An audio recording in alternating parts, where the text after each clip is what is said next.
Welcome to today's video where I'm going to be answering some of your most asked questions, all things small business related, marketing, manufacturers, designs, all that good stuff. So let's just jump right into it.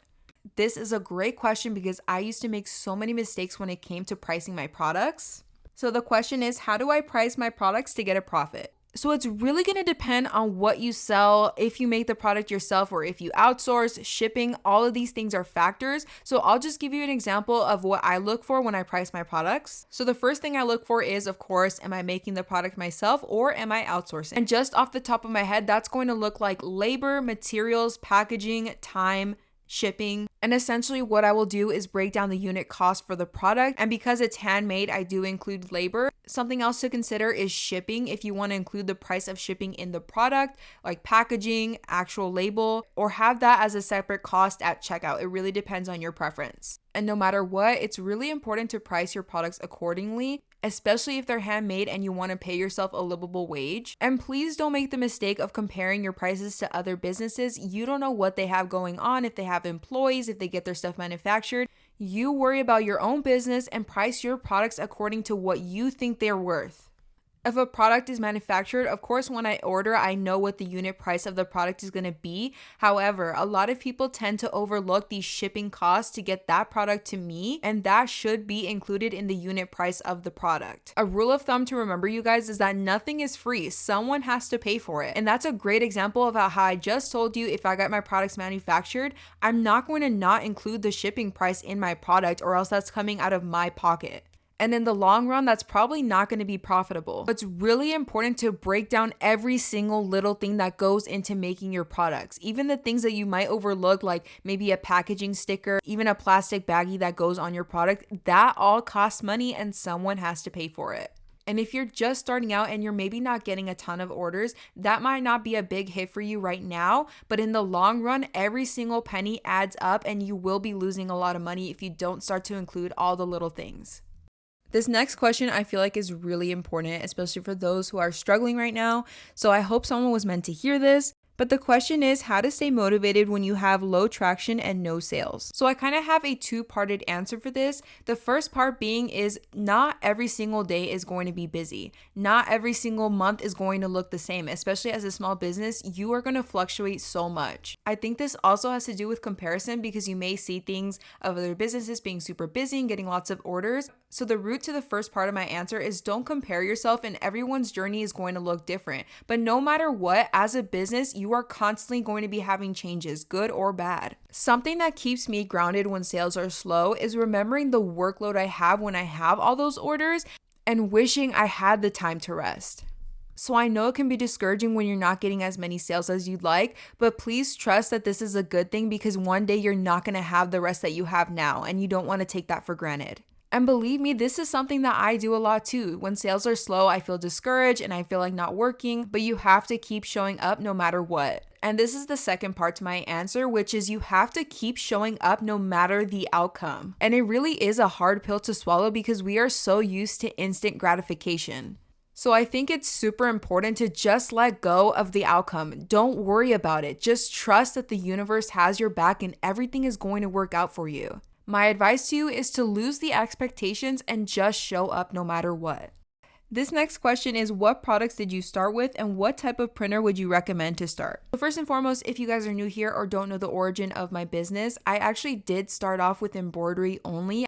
I was basically just doing all embroidered sweatshirts, and since then my business has evolved so much and I've tried out so many different products and things, so it really just depends on what you want to do. And to answer your question about what printer I think you should start with, I never know how to answer this because I don't know what you want to do. So I have so many different printers for many different things. They're not all made the same. So it just depends on what you're looking to do. T-shirts, cups, notepads, it really just depends. But I thought this would be a great time to mention, if you guys want to see a video on all the printers I have for my business and what each printer does, what it works for, please let me know because I feel like that would clear up so many questions that you guys have. I know you see I have all these printers, but they're not all for the same thing. So if you guys want to see that full dedicated video, please let me know in the comments down below in capital letters and put like a green heart or something so I could spot out those comments.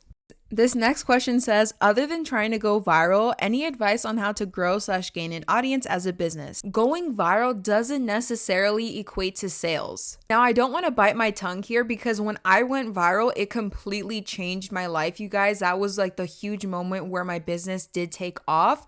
But there's a big but here. There's a big difference of going viral in front of your target audience and just going viral in general. So a lot of the times businesses will go viral and it's not that huge life-changing moment that they expected to be because the video didn't go viral in front of the right audience. So my advice to you is actually not to try to go viral. Don't follow the trends and don't do things just because other people are doing them. At least at first, when you're trying to find your target audience and build your customer base, your goal as a business is to try to reach your target customers.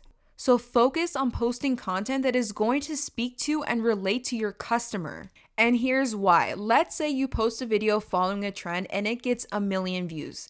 Out of those 1 million views, maybe, just maybe you'll get 10 sales, let's just say. But if sheer luck that some people were able to see this video and liked your products. Now let's say that you posted with intention to reach your target audience and that video only got about 10,000 views. But you got 50 orders to 100 orders from that one video. That's because you were actually speaking to the people who were going to buy your products. Do you see the difference? And this is something that I wish I knew starting out because my content would have been so much more strategized and posted with intention. And you guys, as long as you're consistent, you are bound to have a viral moment at some point. So just keep going. This is probably one of my most asked questions, and I thought I'd give you guys an updated answer because some things have changed since I started my business, of course. And the question is about my designs. Where do I make them or where do I get them? So here's my most up-to-date answer on this. So when this question gets asked, I don't know exactly what designs they're talking about. So this is why I have to go back to like the beginning of my business because I did used to outsource some designs from Etsy. And so that's why it really just depends. So anything in the first year of my business is probably outsourced. I did create some designs, but it was very, very few. So I did used to outsource my designs from Etsy. There's so many cute things on there from other small business artists and things like that. So if you don't want to create your own designs, that's a really good place to look. And fast forward to now, every product that I have in my business is designed by me. I no longer outsource. And I know a lot of people have asked me if I ever plan on selling my designs, and the answer is yes. But any product that is currently in my shop, I will not be selling the designs for because those are unique to my business. But any products that I have discontinued and I know I won't use again, I will eventually sell the designs for them. And I've been getting some questions about my notepads as well, and I do plan on creating templates for you guys. So all those designs like repeating patterns, cup wraps, and things like that will be coming to the shop soon. And I do already have some digital files available for you guys. If you're interested in like the milk carton designs and things like that, you can check them out on the website down below. Now to answer the question on how I create my designs, it really just depends on the product. If my designs are hand drawn, it's going to be made on Procreate, and some examples of that will be like my cups, mouse pads, car coasters, things like that. A lot of my sweatshirt designs as well, so if the design looks more complex, it is most likely hand drawn using Procreate. Another way that you can create designs is to use a designing platform like Picsart. If you've been around my channel for a while now, you'll know I talk about Picsart all the time. As a matter of fact, I have so many different tutorials designing tons of different things using Picsart. So it really just depends what you're looking to design, but I have tutorials for things like all kinds of packaging, notepads, product pictures, website designs, mock-ups. I've even designed logos and brand kits on Picsart, so there's just so many things, and you can check out all these videos on my channel. And don't worry, if you're new to digital design, all my tutorials are super beginner friendly, and Picsart is a really, really easy platform to navigate, especially with all the helpful tools that they have. And you can see just a couple of them here, like the remove backgrounds. I use that all the time. The AI image generator. And that's just to name a couple, but there's so much more. So yeah, you guys, if you want to start digital designing, and this includes like repeating patterns, cup wraps, things like that, this is a great place to start. So you can head over to Picsart and try it today for free, and I will have that linked in the description for you guys. Another question I got is, where did you get your pegboard baskets and label holders? And I wanted to answer this because I get a lot of questions of where some things are from my office. And so I wanted to let you know that I actually have a ton of office tours from past offices that I've had. And so if you want to go look at those videos to see if there's something specific that you're looking for, regardless, all this stuff in those videos will be linked in my Amazon favorites. So if you want to go directly to that, I will have that linked in the description for you guys. And I wanted to segue into the other question that I get asked a lot, and that is when I'm going to post the updated office tour. So if you guys don't know, I did have a custom built shed for my business, And since then, I have basically outgrown the space. And so I have to change a lot of stuff. I have already started to do that. And so I really do expect an office tour soon, maybe in another month or so. I know that's a long time, but things have been changing so much for me, you guys. And I don't want to lie about it either. It's been nothing but clutter and chaos. That is why I haven't shown anything. There's truly nothing to show except for the mess that is my office. But I will say there has been a lot of progress made the last week or two in moving things around and finally finding a semi-permanent setup. Changed so many things so many times to try to find that sweet spot. But I promise you, I'm working really, really hard and putting my focus into finding that so I can finally post that video for you guys. This is something I just quickly want to touch on, and that is about international shipping. Now, I have never offered international shipping in my shop just because there is so much that goes into it. And you guys, just before the whole tariff situation happened, I was finally getting to adding that to my shop. And then the whole tariff fiasco happened, and now I am putting that on a hold. Whole tariff situation is insane, you guys. I feel really, really bad for the businesses that, get products shipped overseas.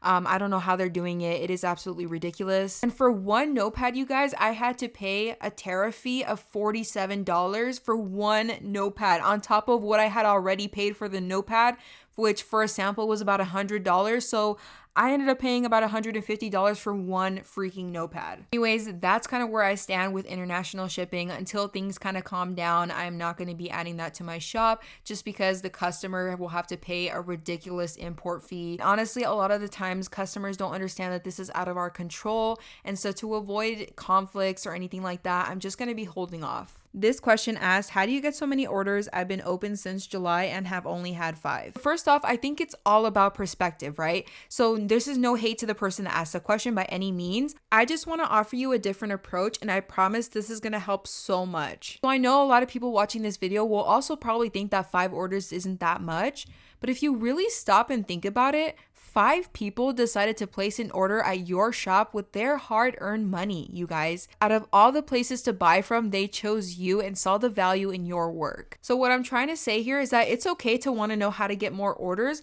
but I think practicing gratitude for what you already have is super, super vital and important for receiving more and being abundant. And believe me, I'm not innocent either. I still struggle with this sometimes to this day. I feel like I'm not getting a lot of orders. I feel like no one sees the value in my work and no one's buying and what's wrong with me and this and that. And I forget to be appreciative and grateful for everything that I already have.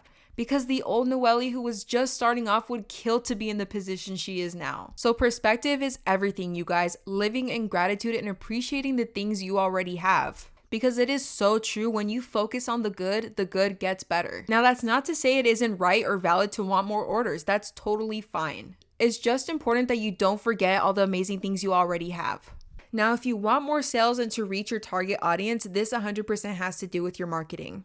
Because a lot of the times when small businesses are starting out, they don't even know who their target audience is. Or they'll do things like this, for example. They own a candle business, yet all their social media is just general posts about their family, their dog, this and that, everything but candles. So it's super important to create a marketing plan and strategize for how to reach your target customer, and that starts with knowing who your target customer is. And of course, this is going to look different for every business, so I really recommend writing down all the facts of who you're trying to reach them, how to relate to them, how to make them feel something. And of course, create a marketing plan of what to post and how to post with intention to reach your target audience. Someone asked, are you getting enough rest and eating healthy? Self-care is so important. And honestly, this question came at the perfect time because I was going through a really burnt out phase.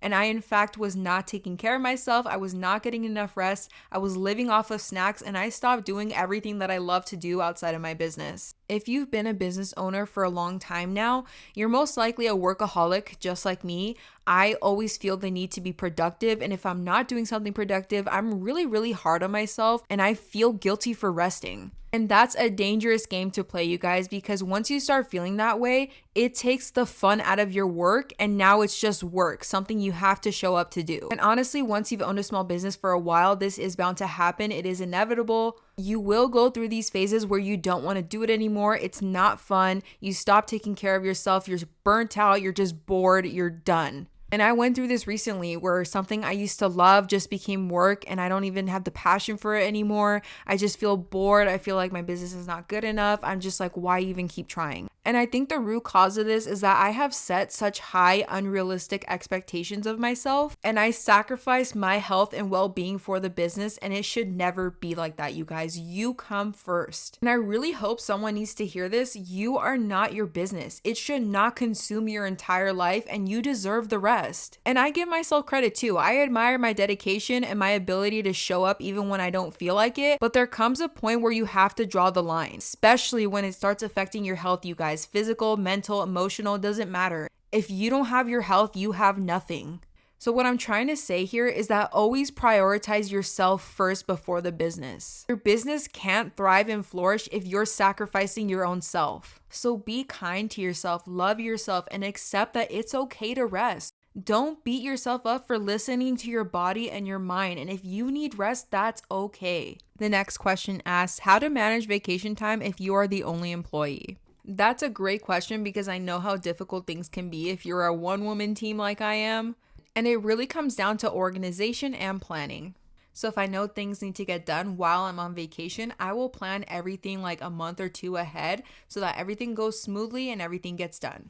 For example, if there's things I need to post while I'm gone, I will pre-record everything and have it edited and ready to post weeks in advance. But honestly, if there's nothing that I absolutely have to post, like if there's no sponsorship obligations, I will probably just not post anything and I'll take the time off. As far as orders go, I will try to get done as much as possible before I leave for vacation. This also feels so good when you work so hard and can just finally relax and enjoy your vacation. I really, really love that feeling. So I try to work really hard before I go. And while I'm on my vacation, I can choose to close my shop if it is going to be an extended amount of time. But if it's just for a week or two, I will most likely just leave my shop open. And I always make sure that my processing time on my policies is set accordingly to let my customers know what to expect when they order from my shop and when they can expect to get their order. So it really just comes down to planning and being organized so that everything executes perfectly. Since owning my business, I've taken multiple vacations and everything has always worked out. I've never had any problems, and I really do credit that to proper planning. Someone asked, can you please share the manufacturers you are using? Would love to pay for the list. So if you're a small business owner, you will know that sharing manufacturers is kind of like a sacred thing within the small business community. A lot of people aren't willing, and rightfully so. I totally understand, and I'm going to explain to you why. When I was first starting out, I had that same mindset of like, wow, people won't share, they're gatekeepers, they're just trying to make a quick buck out of their manufacturer list, that's such a scam. Now that I've been on the opposite side of that, where I have to test out manufacturers, for example, I am currently trying to find manufacturers for my notepads. I am over $500 in right now, and I've only tested out 4 different manufacturers. And this has happened many times with other previous products. It took me a while to find the right cups, to find the right mouse pads. Sometimes I was lucky and I got it on the first try, and sometimes I had to spend more money to find the right manufacturer. So the reason I'm explaining this is to give you a different perspective for those new small business owners that haven't really been through the trial and error process yet. It takes a lot of time, money, and material to find the right manufacturers. And so you have to put yourself in the shoes of the person who has already done this. It is kind of like getting a group assignment and one person does all the work and the rest of the group wants to put their name on there and take all the credit when they didn't do anything. So if you were like me and you used to get upset when people don't share their manufacturers, now you can see why. It is just simply not fair. That being said, now that I'm on the flip side of it and I've had to spend all this money, time, and effort to find the right manufacturers, I would have absolutely loved to pay for a manufacturer list to save me all that hassle. I mentioned previously that I do plan on coming out with a manufacturer list, and that is still in the works. I just don't know if I should create like a whole like master list with all the manufacturers that I've used, or just like categorize it individually for each product. So I'm not sure, but let me know what you guys think. Someone said, if you're just starting off, what advice would you give us? Well, truthfully, there is so much I could say, and I actually have so many videos on my channel if you need a ton of advice. But if I could boil it down to one thing, it would be just start. Just start and figure out everything else along the way. Don't overthink anything in the beginning. Don't try to make things perfect because they won't be, and they never will be. You will constantly be changing, growing, and evolving. I just hit 3 years in, and there is still so much that I'm figuring out. Like, for example, it took me 3 years to find out that notepads are actually one of my best sellers and something that I truly am passionate about. So my point is just start. Just start doing the work. Just start showing up and keep on going. Don't give up. And of course, you will fail at some things. Not everything is going to work, but the true failure is when you give up, because as long as you keep going, you will always be successful. In fact, one of my favorite quotes, you might know where this is from, but it goes, "You try, you fail, you try, you fail, but the only true failure is when you stop trying." And I think we're just going to have to do a part 2, you guys, because I'm only a couple questions in and this video is already 20 minutes long. So I think that'll do it for this video. I will be making a part 2, maybe even a part 3 if necessary. So if there's any questions that I didn't answer for you, please leave them in the comments down below and I'll try to get them in the next one. But anyways, thank you guys so much for watching, and don't forget to subscribe and turn on your post notifications so you never miss a video. And if you want to see all things small business related, please check out my channels. I have so many helpful videos for you guys to learn from. And make sure to check out my TikTok and Instagram for more content, and I will see you in the next one.